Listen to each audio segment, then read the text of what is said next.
Welcome to the STARS program, seniors taking active roles in society. And now, here's your host, ANITA FINLEY.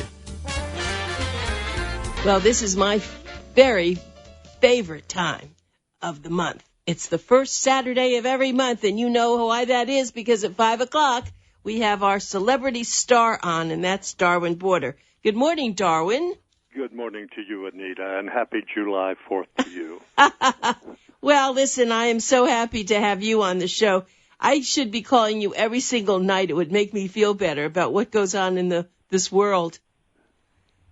It is a very strange time to be an American, isn't it? And, you know, you come from a news background, which I don't know if everybody knows. We've told them about that. So even though you're a celebrity writer, my goodness, you must be just jumping up and down with the craziness. Well, I always predicted, and in fact, that's a good lead-in for what I want to talk about today. I always predicted that the new president would be a great time for journalists, you know, because I have never seen such hot copy coming out. I mean, there's a great story every minute, and that leads now to my lead-in. It was perfect. It's like I rehearsed you to do this. Okay, what is it? As you know, I recently wrote a big epic called Donald Trump, the Man Who Would Be King. Oh, yes. And it won the Florida, California, and on July 20th, the New York Book Festival as Best Biography of the Year. Oh, my goodness. Congratulations. All those three states, which is very unusual, and I'm deeply honored. Of course, I got my usual attacks that I'm a communist, terrorist. You know, today, if you do anything, as they said, Morning Joe said, you've got to expect a barrage of attacks. So you're keeping your lawyer busy? Yes. But now 2 days ago, here's what I'm leading up to. 2 days ago, I got a call from a Hollywood production company, and I think it's my third book now under option. Now, that doesn't mean a movie will ever be made. And they said they wanted to option The Man Who Would Be King. Oh. I said, you want to do a movie on Donald Trump? And they said, forgive my language, hell no. I said, then why do you want to option the book? They said, we want to do a movie on his grandfather, Frederick Trump. And I said, hey, that's a dynamite idea. Nothing like that has ever been done before. And is there enough information to make that? Yes. Oh, yeah. The Frederick Trump was the founder of the Trump dynasty. He said the presidents wrote in The Art of the Deal they were Swedish, but they actually came from the Rhineland in Germany. You know, before World War II, there was a lot of anti-German hostility, and they dealt with a lot of Jewish clients, so they didn't want their clients to think they were German. And now Frederick was not doing well he was a barber in the Bronx, and he was, you know, just eking out a living in the slums. But he decided, go west, young man. And so for $37, he got a ticket to take the train to this frontier town of Seattle. And I think the town had mostly log structures had burned down, and he saw an opportunity there because settlers were moving in. So he opened the Pet Poodle restaurant, and he wanted to serve food downstairs, and then upstairs he had 5 rooms in which he hired 5 prostitutes. Oh, now, I love this. This is getting better. Now, the hottest prostitutes were in San Francisco, but shall we say, let's be diplomatic, when they began, in those days, you know, if you were 35, you were old back then. Of course, people died a lot younger. And so the women prostitutes who could not find work in San Francisco, which was very competitive, they drifted up to Seattle, and shall I put it diplomatically, he auditioned every one of them and then hired them. So he served food downstairs at the Pet Poodle, and then if you wanted a girl for the night, he could arrange that. in one of the upstairs what he actually called boxes. They weren't really rooms. But in 1896, guess what happened? They discovered gold in the Klondike region, and the gold rush was on. And now, Frederick did not plan to go to the gold rush territories with pick and shovel. He was very smart. He decided that there would be money to make, and these men needed two things in their search for gold. They needed food, and they needed sex. So he eventually headed out to the Klondike territories, and in those days it was very rough getting there. And he took his 5 ladies, what did they used to be called, ladies of the night, with him. And they ended up in Whitehorse, which was a frontier town, and he opened the Arctic restaurant. Now, for food, so many pack horses died along the way, and of course there was instant refrigeration, so he served tasty horse steaks, and of course he'd taken along tons of dried beans and, salt bacon and stuff that could be preserved. And he brought his ladies with him, and they were so successful, these 5 women, that he had to import 20 more from Seattle, and he had to build extra boxes to accommodate them. And the customers could dine downstairs and then rent one of the boxes where the women were waiting. And they paid Frederick in gold nuggets. Their currency was in short supply. And his business proper really prospered. Now, where does the movie come in? Well, these people came up with this incredible idea, and I'm intrigued by it. They said, well, we want to go, we want to option the property and develop a script. And we've already, our dream man to play Frederick Trump is Johnny Depp. Oh, perfect. Yes, perfect. Absolutely. They said, I could just see him ruling over a colony of 25 prostitutes in the gold rush. Okay, before you go any further, I have to ask you a question. Where did you get the information from? Is this public knowledge, actually? Well, I got it from many sources, including the particular information about the Klondike I got on a Sarah Palin once let me come to Alaska. I'm just joking. She had nothing to do with it. Right. And I found up there a lot. I did research in the libraries up there, and I even got a picture of Frederick's Whitehorse Arctic restaurant in Whitehorse, Alaska, and so I got my information. I had to go back through some old files that looked like they hadn't been dusted off in years, and that's where I got most of the information. So, Darwin, I have to say that I'm pretty much of I don't use this word casually, not a psychic, but I do see things, and they usually are pretty good. And I have to tell you personally, this is the book. This is the movie. I know it. I am so excited. I can't believe it. I ought to come up there and help you with it. I'm going crazy. So now, do you have to write another book, or you're just writing a script? No. First, I wouldn't have time. I'm not sure that I could handle this. This is no, they have to get 2 or 3 very talented scriptwriters, but that's up to them. I just stand on the sidelines, meaning I'm the option. The only thing they did ask me to do, they asked me to draw up a list of about 24 actresses. They came up with I think, a brilliant idea. They wanted about 25 stars to do a cameo role of the prostitute. Right, absolutely. I can think of them right now.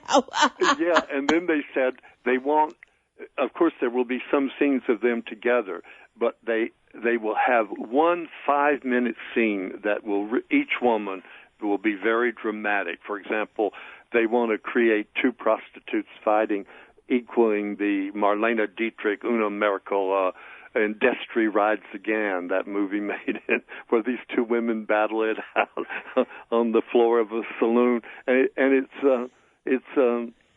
I think it's just a fabulous idea. Johnny Depp, now we don't know if any of these people will do it or if it will even be made, but everybody's making a film these days. After the war, the young men came home and the baby boomer generation began, and writing a novel used to be the thing, but now it seems to be, making a film, and there's so much I can talk that's going on otherwise, but I wanted to concentrate on this one. So let me ask you another question about this. Now, has anything ever been written or a movie ever been made about him, Frederick? No, this would be the first. Oh, my goodness. And it would be another way of looking at the founding of our presidential dynasty. Yes. It had to start somewhere. The only thing they asked me to do is, other than agreeing to the contract, the only thing they asked me to do is to draw up my choices of the women to play the cameo roles, and I did. I did that last night. Oh, I love this. And, I don't know how much you should say ahead of this because I have so many questions. But who was Frederick's wife, by the way? Well, was he married? That's the end of the story. Oh, okay. The end of the story. First, I don't know. Would you like to hear just some of the names I came up with? Oh, yes, absolutely. I don't know what I want to hear first. Okay. Well, now, these are all extremely talented women, but again, I keep saying this. How do I say this diplomatically? They are all over 20. Of course. And, but they don't look it. And they all look terrific, okay? Right. And they might want to do this as a lark. Unfortunately, they're not all Donald Trump supporters. I know. I knew that. So that's what they'll do it. They're going to do it. But here's what I jotted down last night. Just these Sharon Stone, Meg Ryan, Cameron Diaz, Kate Winslet, Sigourney Weaver, Jennifer Aniston, Kate Hudson, Holly Hunter, Kate Blanchett, Halle Berry, Sandra Bullock, Penelope Cruz, Anne Hathaway, Selma Hayek, Goldie Hawn, Scarlett Johansson, Keira Knightley, Jennifer Lopez, Jennifer Moore, Michelle Pfeiffer, Vanessa Williams, Julia Roberts, Nicole Kidman, Naomi Watts, Michelle Williams, Wait a minute. Zellweger, and Catherine Zeta-Jones. Right, but wait. How about, wait a minute. You got to let Melissa be one of them. All men like chunky women. Yeah. Melissa would drive him crazy, and you ought to bring in the other one who, absolutely, you got to get, I want to be a part of this with you somehow. I love this. I thought it was, and they want a real gritty movie that, we're not talking about Charlie Chaplin's The Gold Rush or I know. Mae West Venture into the Klondike. I know. I know what they want because I could write it with you. And wonderful costumes. Oh my gosh, yes. And I think I thought it was just one of the, but it came out of the blue. Like my thinking, you want to do a movie? Well, one day there will be movies on Donald Trump. But I just thought it was a grand idea, and I just hope that it gets off the ground. We know that most films don't, but apparently I'm going to make a living just living off options. Right. but now to answer your question. Okay. After all of his experiences in the Klondike, Frederick got the opinion that all American women were prostitutes. Now, I wonder where he got that idea. Right. So he came back to New York, but before he left Germany, he had seen this little 5-year-old girl named Elizabeth playing in the yard across the street. Now, this was a strange story. It probably would be the end of this movie. He remembered this little, beautiful, blonde-haired girl playing, and he waved at her, And she waved back. And now, wait a minute. How old was he at this time? He was about 20. Okay. And he was leaving Germany and, of course, avoiding being drafted into the German army. So he was a draft dodger. Sounds familiar. We've had a couple. We've had a runs in the family, right? What? Runs in the family. Runs in the family. But we've had other presidents who did the same. But right. We won't go into that. And so he came back. Now, he had made $400,000. Now, that's a piece of change today, but in 1900, that was a vast fortune. You know, you could live on 50 cents a day back then, and so that was a vast fortune. And he sailed to Germany, and this beautiful girl had turned into a beautiful woman, blonde, blue-eyed, and she had not married. And he began courting her, and they were going to, he was very prosperous, so they were all going to settle down in a beautiful home in the Rhineland. But then the Germans came to him and said, "You're a draft dodger. You avoided serving in the army, and we are deporting you from the country." Because that's interesting. You did not serve your country in its hour of need, and you're out. So he said, "Well, I'm going to have to take you to the Bronx." And of course, she cried, and when she oh my God! And they got on a ship, and she was 5 months pregnant already, and they got on a ship to sail to the harbor of New York. And now remember, she had grown up in the country with beautiful forests and vineyards and everything, and she arrived in the slums of the Bronx. Now, you could just imagine what it was like at the turn of the 20th century. You know, manure in the streets, and they didn't have plumbing, so they had to use a horrible outhouse behind the tenements, and it was just heartbreaking to her to be uprooted from her beautiful land. And in October of that year, it was 1905, they had a son, and they called him Frederick. Actually, their name was Christ Trump. So his name was Frederick Christ Trump, and of course he was called Fred. And Fred entered history books because he became the father of a future American president that he named Donald.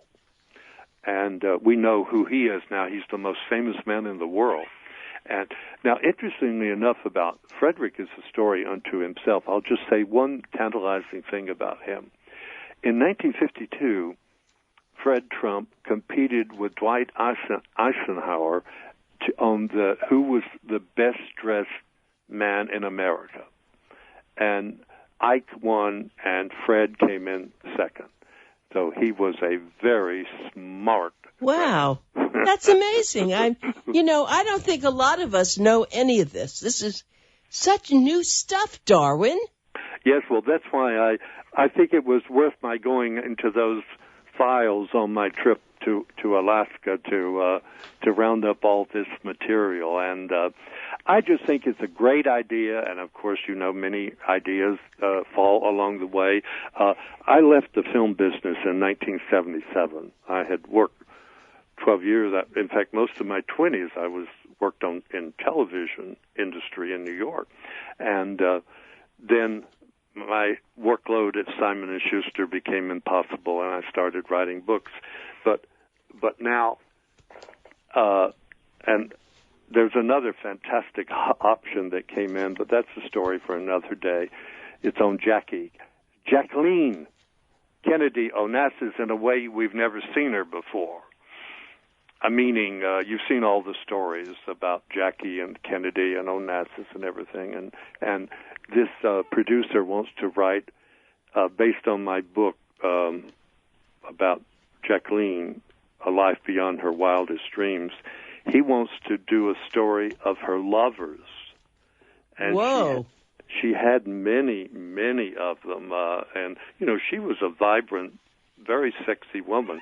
They want to do a story, particularly when she liberated herself from two powerful men, John F. Kennedy and Aristotle Onassis. Yes. And began a series of affairs. And she loved movie stars. In fact, and apparently my book is the only, I don't mean to, this sounds boasting, but my book is the only one that really concentrated on her love life. When she became a powerhouse of her own, no longer under the domination. Well, let's face it, she was married to two of the most powerful men in the world, but her liberation, I will just as a tantalizing about, before we ring off, of the movie stars she seduced, her all-time, what she called golden boy, was William Holden. I think that's... I can't believe that. Was he that great? He was a charm, and Golden Boy came from the movie he made in '39 with Barbara Stanwyck. But William Holden always had a special place in her heart. But her first affair after Kennedy died was with Marlon Brando. No kidding. Yes, at her home in Georgetown, and then she later on. More people know this because it was publicized at the time. Her affair with Warren Beatty. Of course, that Warren Beatty, he sure did get around, didn't he? Yes, he did, and that's amazing stuff. But I just have to go back to this Frederick Trump situation. Yes. So what's next, though? What are you waiting for? Well, once I signed the option. Now, options don't. An option is just to tie up the property so no one else will get it. And in the meantime, the production crew, they try to line up the cast. They hire one script. Maybe this one might require two script writers.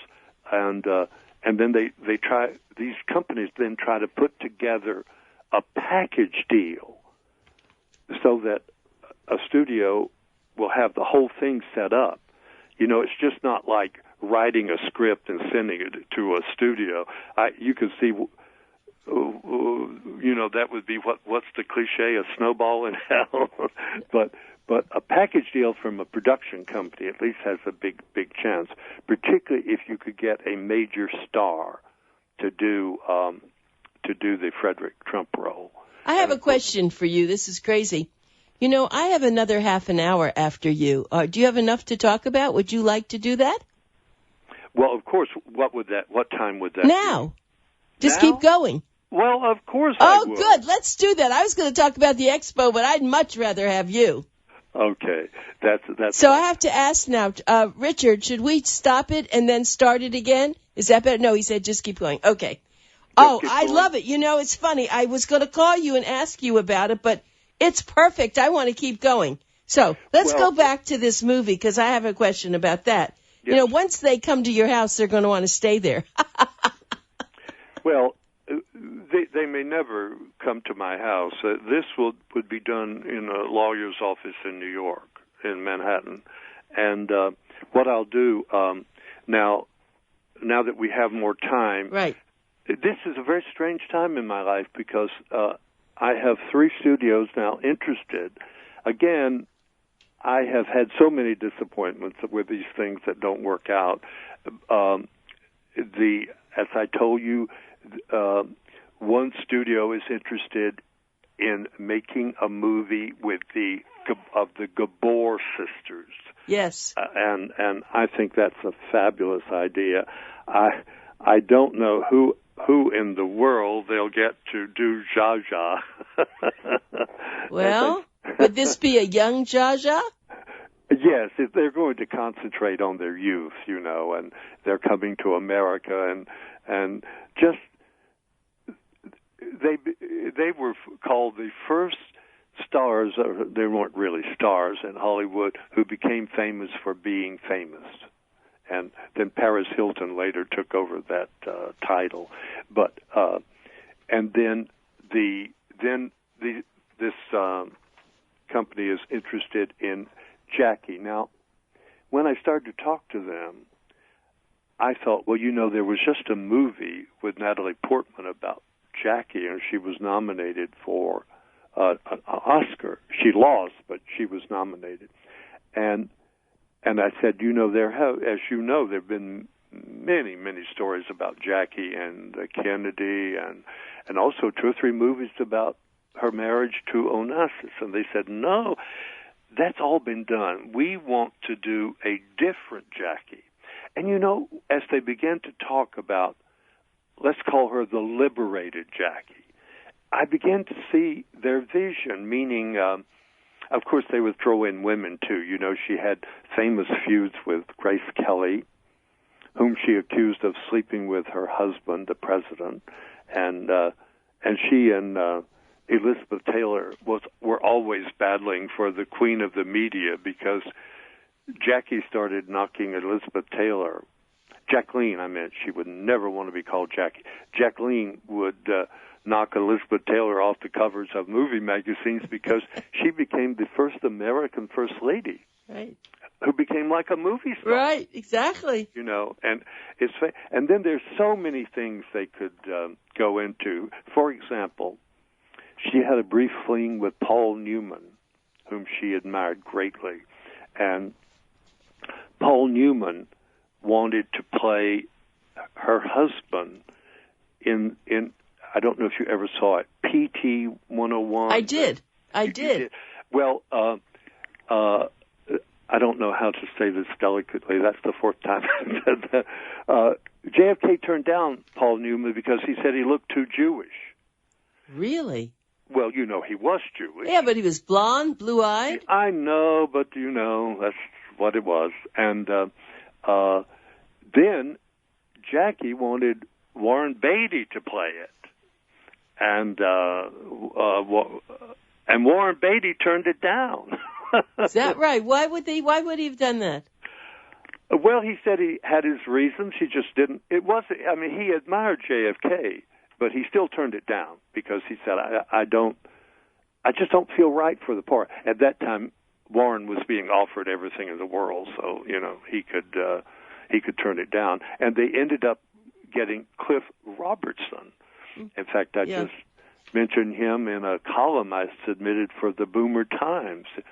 He was married to, did you get my column on the woman who once owned MAR-A-LAGO? Dina Merrill, I love that column. It's coming up in our July issue, and I never knew all that about her. Yeah, Dina Merrill, wow. if you remember her, was I hope everyone reads the column because it also throws some light on how the Mar-A-Lago came into being, and when Meriwether Post, the Post Hostess there, turned it over to the government, they later gave it back to Dina.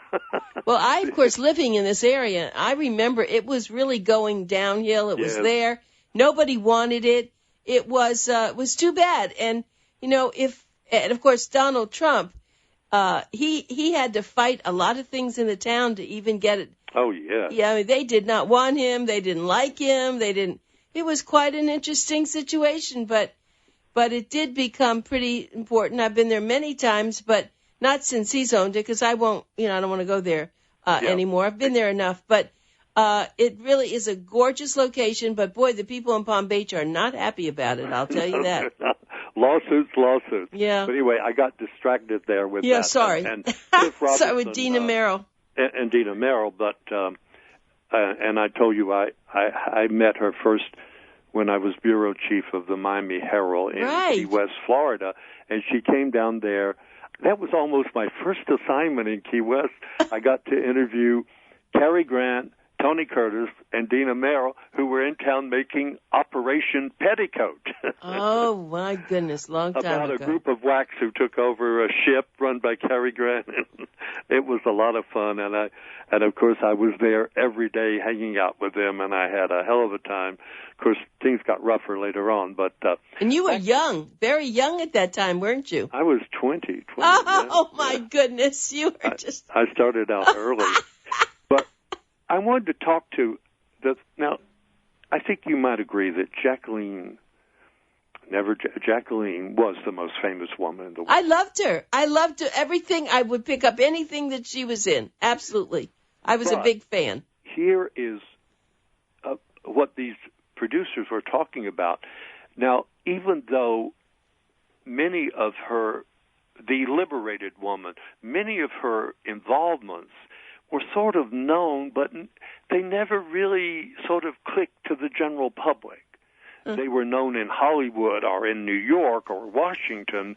And let me give you an example. For example, Howard Hughes sent her a marriage proposal, and we once did a show a long time ago where about Howard Hughes. Yes. And he did want to become president of the United States, and he came up with the idea that if he married Jackie Kennedy, that he could propel himself into the White House on her star power alone. Now, that's an interesting idea.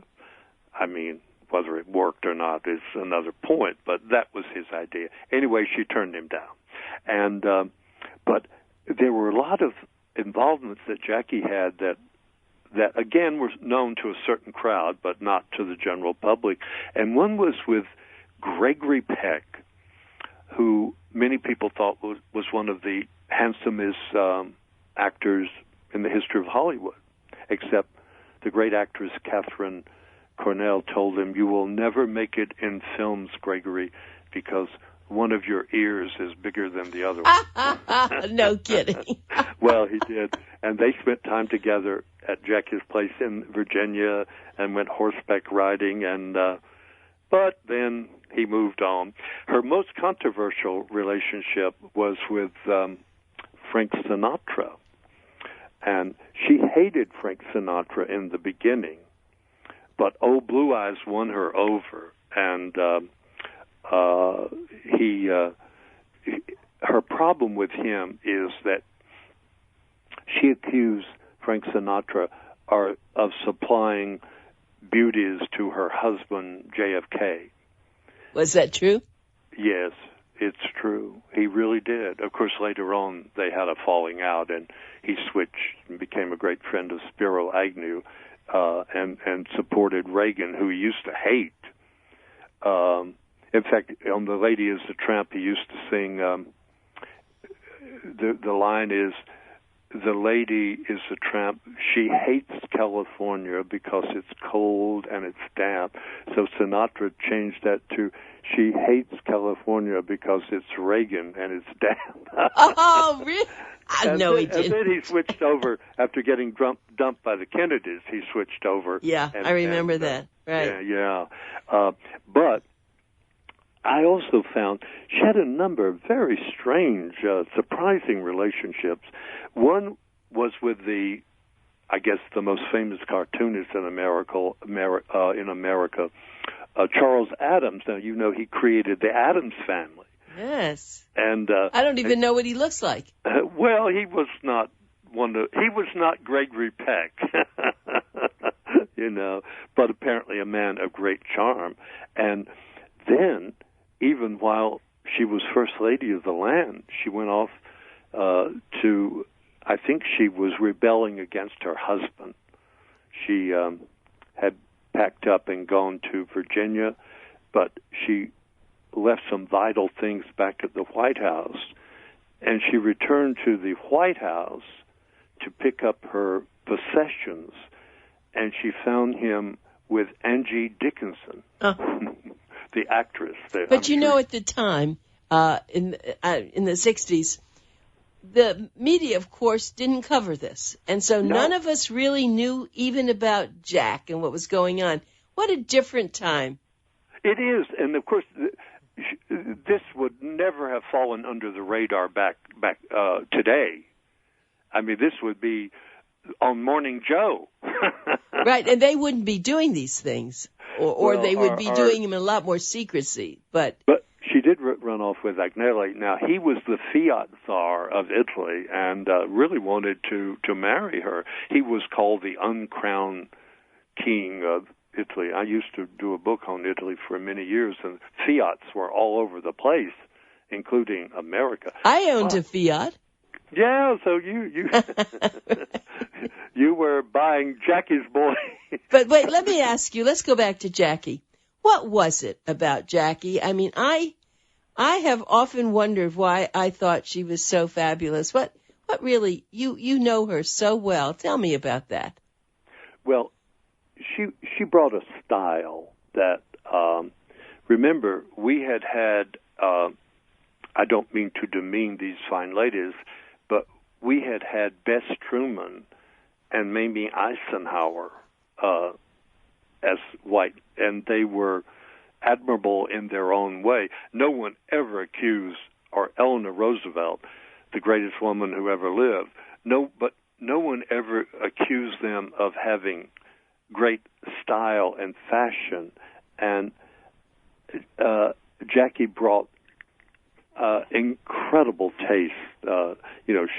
She practically rounded up all the furniture in the White House and put it in the basement and got all these people to donate antiques. And there was something about her. I mean, she was sexy in her way. She was beautiful. She had style and grace and that little baby doll voice. and I think America fell in love with her.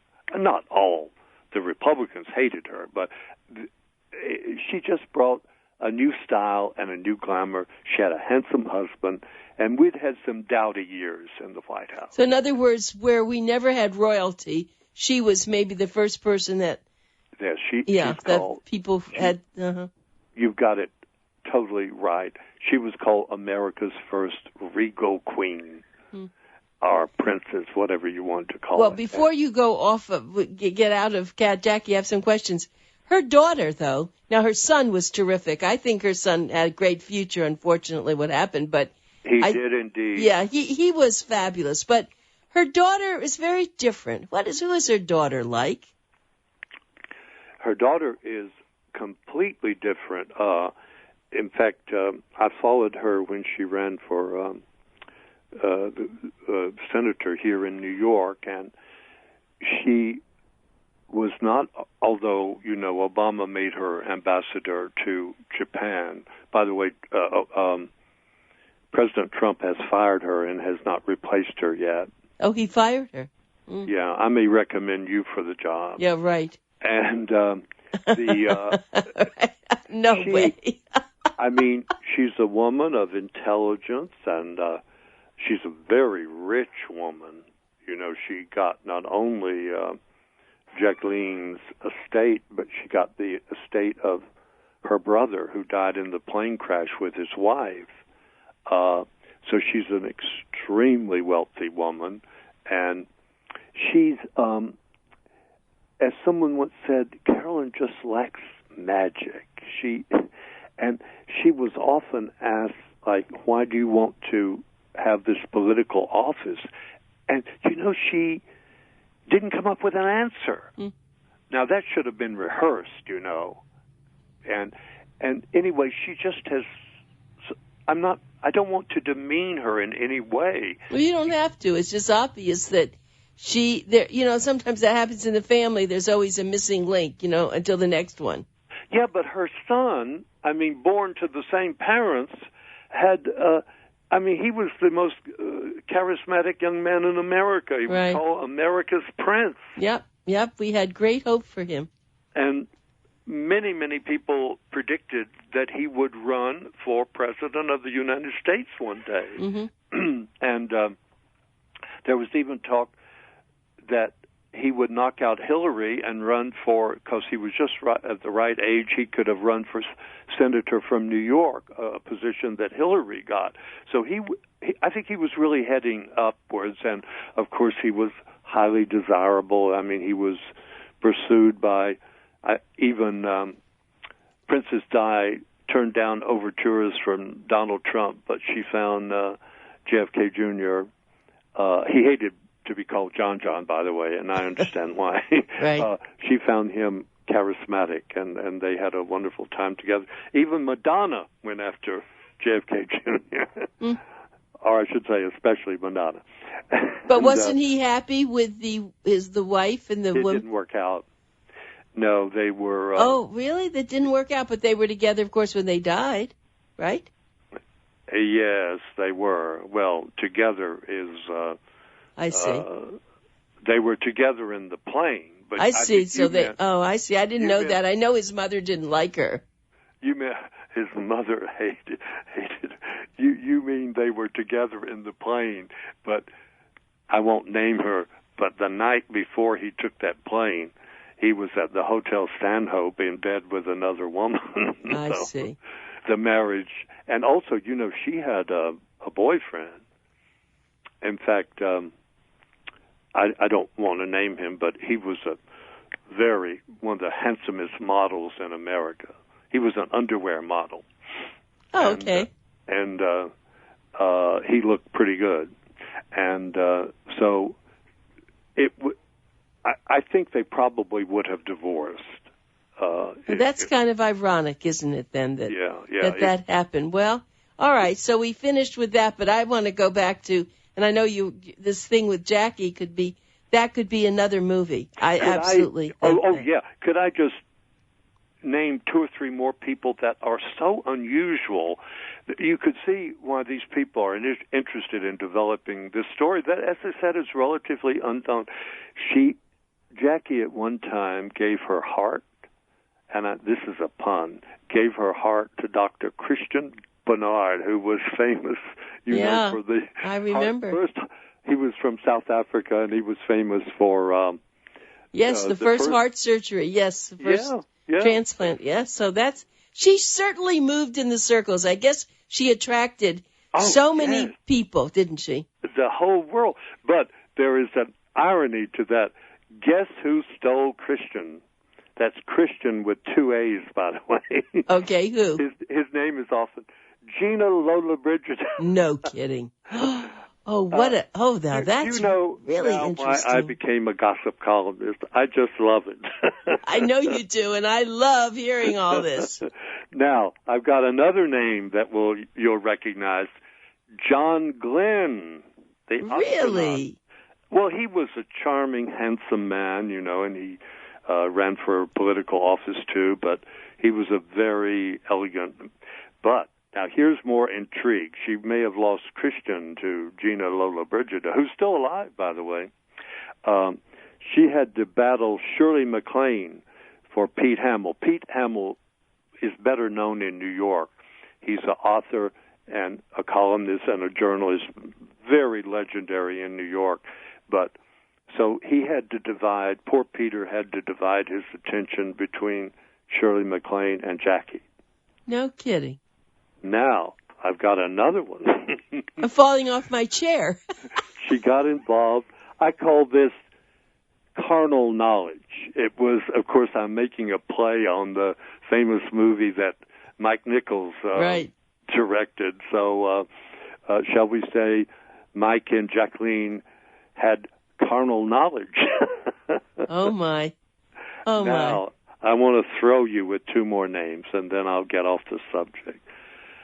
Are you ready? Franklin D. Roosevelt, Jr. Really? Yes.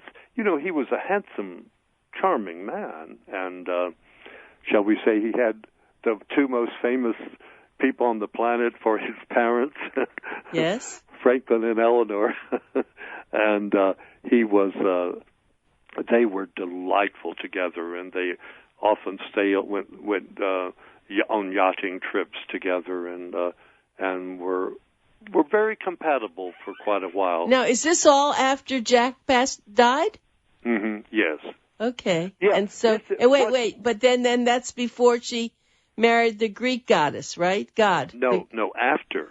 After, so she went right to him, Aristotle. Then after that is when she played around.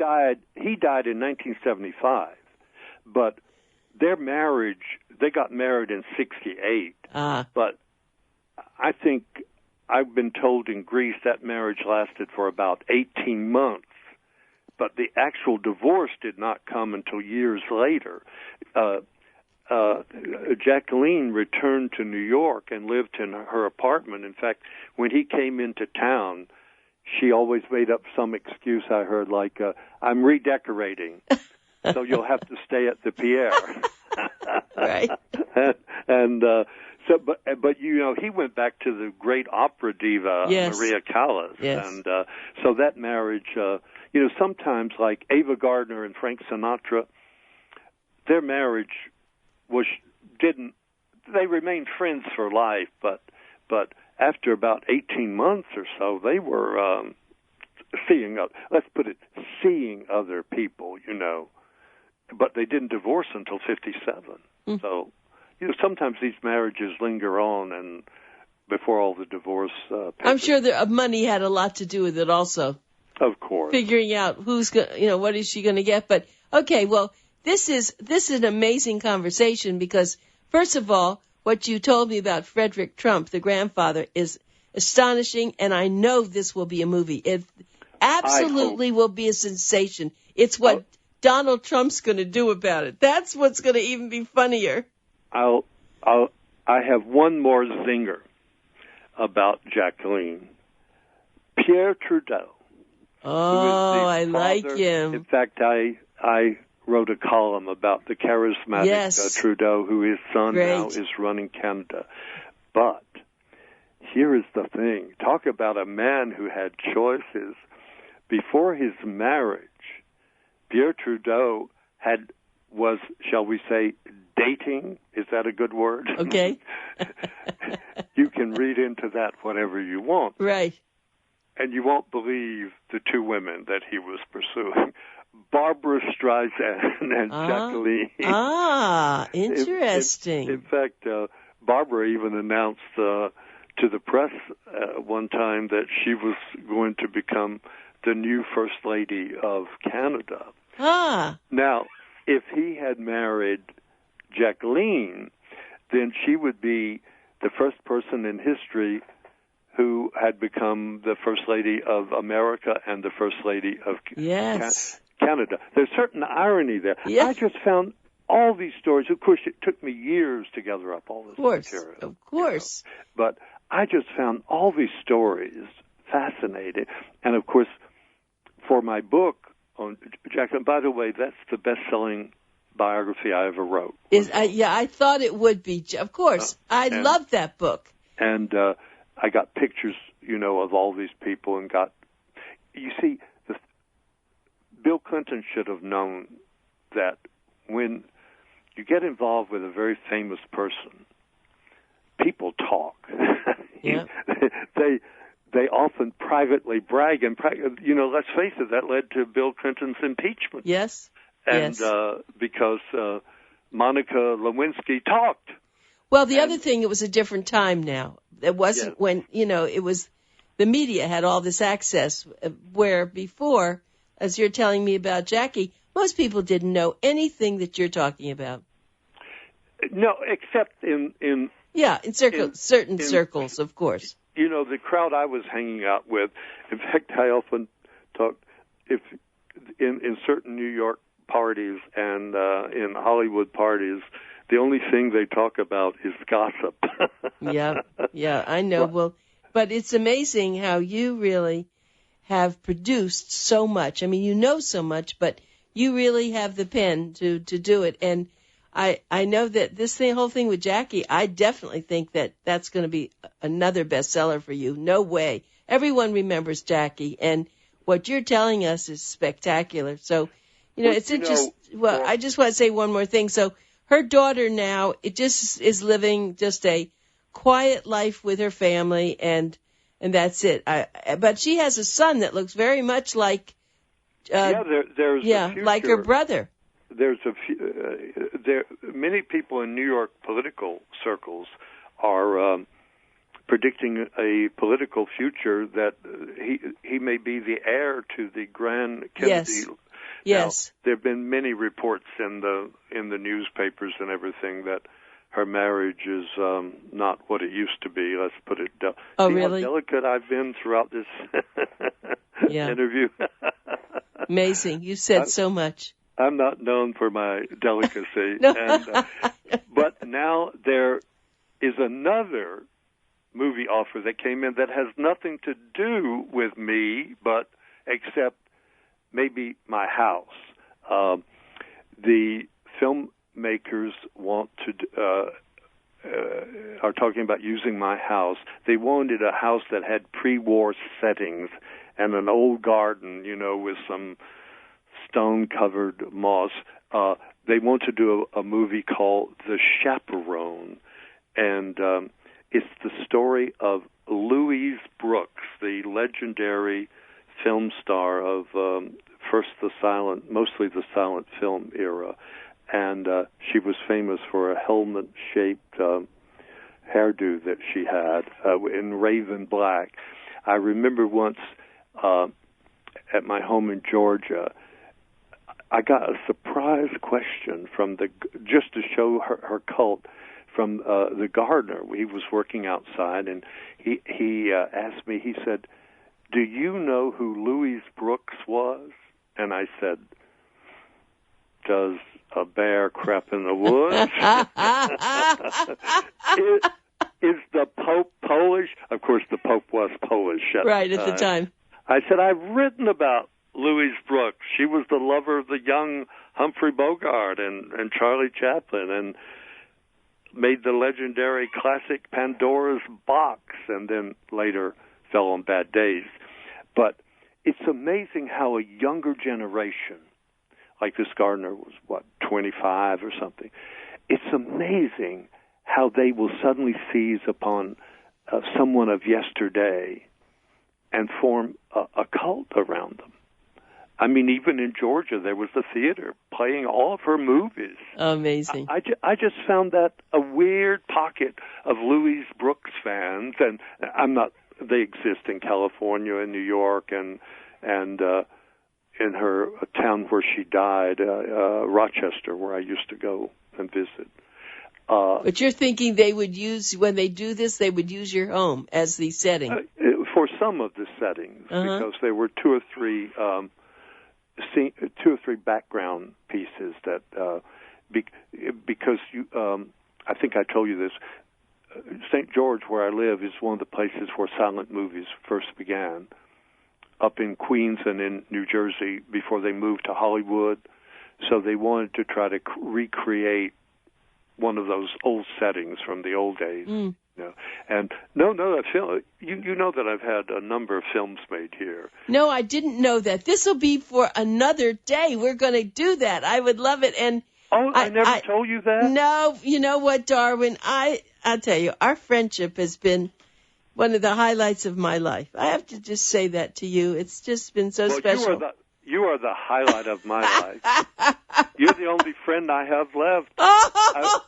No, that's not possible. No, Anita, I faced one of those things that men of my age face. Do you remember the thing called the telephone wheel? No. Well, telephone wheel. Oh yeah, I know. You mean the telephone when you dialed? I know you called a telephone wheel. If you want to call Anita FINLEY, right. You look under the F's. Right. Well, I was going into an old research documents box of mine, and I found a telephone wheel from 1960 that I had. Oh my! Now, 1960 was a long time ago. Yeah, that's true in our life, right? And do you know, there wasn't one person alive on that wheel. Now, I have to explain that. I got started in the business when I'm in New York when I'm 21, and often those people are 30 and 40 years older than me. No, and Darwin, you know our problem? We're just about out of time. This has been the most wonderful thing I have ever done with you. I love it. And when you get a little time and you think it's appropriate, I want to come up there and stay a few days with you. I would love it, So Anita. you figure out when, okay? Now, I just have one thing to say. I hope you heard the news yesterday that it may be possible in the future, instead of living to be 115, many scientists think 150 will be. I've always believed that. Always believed that. Maybe you and I can do this together. Oh, my God. We'll see. Okay, my love. This has been wonderful, Darwin, and I'll talk to you soon, okay? You have a great show and a great holiday. Thank you. You too. Bye.